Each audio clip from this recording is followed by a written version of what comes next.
नमस्कार friends, welcome to my YouTube channel @Aspirants News 11।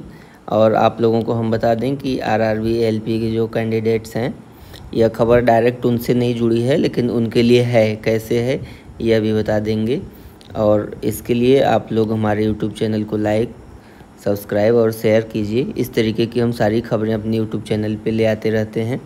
Railway LP की, जैसे आप लोग थंबनेल में देख ही रहे हैं, एलपी की भर्ती के लिए RRB LP GDC result out. यह क्या है, हुबली डिवीज़न से यह रिज़ल्ट आउट किया गया है।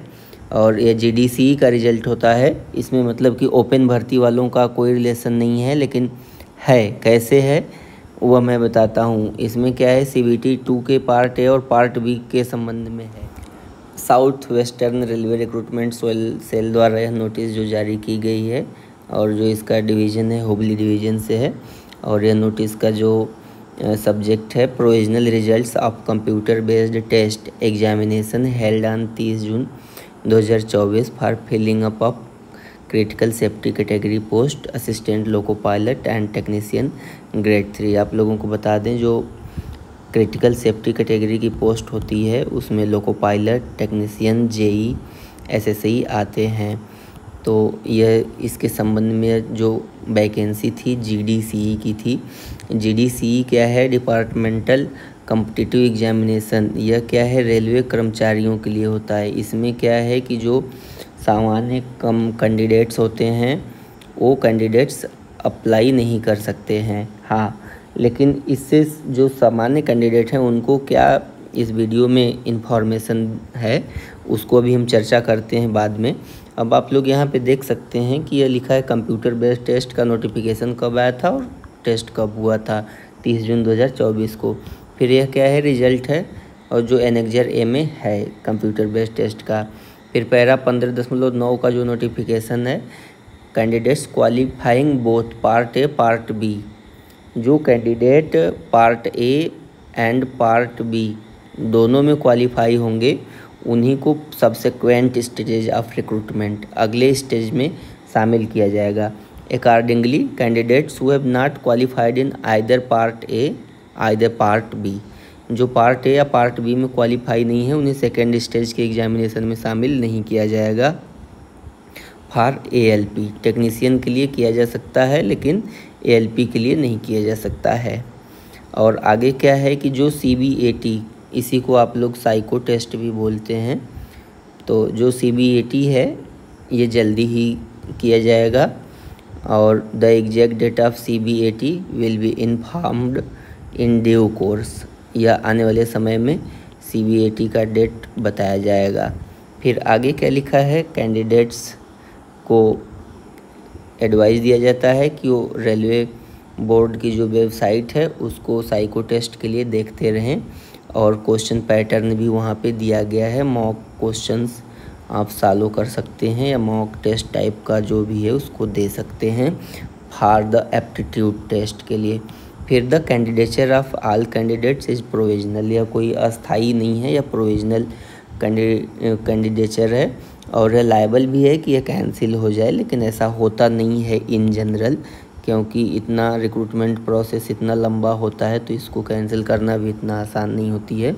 और अटमोस्ट केयर, यह बहुत ही सावधानी से रिजल्ट बनाया गया है। फिर भी प्रिंटिंग मिस्टेक हो सकती है, जिसे किसी भी स्टेज पे रेलवे को अधिकार है रेक्टिफाई करने का। यह तो नोटिस हो गई है। अब देखिए यहाँ पे आप लोग देख सकते हैं, जो लोग ओपन भर्ती वाले हैं वो इस भ्रम में कदापि नहीं रहें कि पार्ट ए हार्ड है और पार्ट बी इजी है।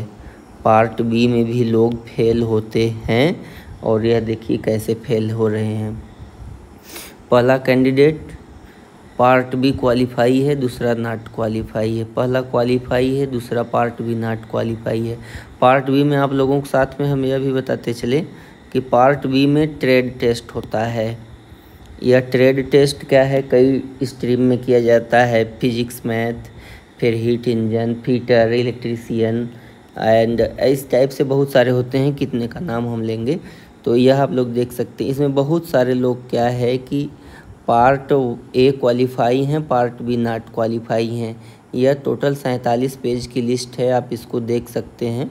और इसको हम डाल देंगे अपने डिस्क्रिप्शन लिंक में, तो इसको भी आप जान सकते हैं कि part A qualify, part B not qualify, part A qualify, part B not qualify.